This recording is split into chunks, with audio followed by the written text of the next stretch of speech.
Cute outfits I found at Shilparamam. రీసెంట్గా హైదరాబాద్లో శిల్పారామంకి వెళ్ళాను. నాకు అక్కడ ఒక స్టాల్లో ఈ 2 షరారా సెట్స్ కనిపించాయి. సో ఫస్ట్ వచ్చేసి ఈ పింక్ కలర్ షరారా నాకు ఇది బాగా నచ్చిందనమాట ఇంకొక కలర్తో కంపేర్ చేస్తే. సో ఈ షరారా వచ్చేసి జార్జెట్ క్లాత్ అండ్ పైన వచ్చేసి థ్రెడ్ వర్క్ ఇచ్చారు.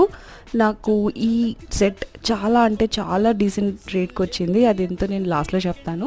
సో ఫస్ట్ అయితే ఈ టాప్ ఫ్రంట్ ఇలాగ థ్రెడ్ వర్క్ ఇచ్చారు అండ్ బ్యాక్ సైడ్ అయితే ప్లెయిన్ ఉంది అండ్ ప్యాంట్ అయితే ప్లెయిన్ జార్జెట్ అనమాట. సో కంఫర్టబుల్గా ఉంది, ఏం ప్రాబ్లం అయితే లేదు. పలాజో ప్యాంట్ లాగా ఉంది అండ్ చున్నీ వచ్చేసి చిన్నగా ఉంది, కొంచెం లెంత్ తక్కువే ఉందన్నమాట, అంత పొడవు అయితే లేదు. But it's perfect for that dress అనిపించింది నాకైతే. అండ్ ఈ డ్రెస్కి స్లీవ్స్ కూడా ఇచ్చారు. I just can get it stitched. So నాకు ఈ సెట్ అయితే 1000 రూపీస్కి వచ్చింది. సో లైక్ 1600 అలా చెప్పారు అండ్ నేను ఫైనలీ 1000 రూపీస్కి కొన్నాను. Let me know if you want the stall details.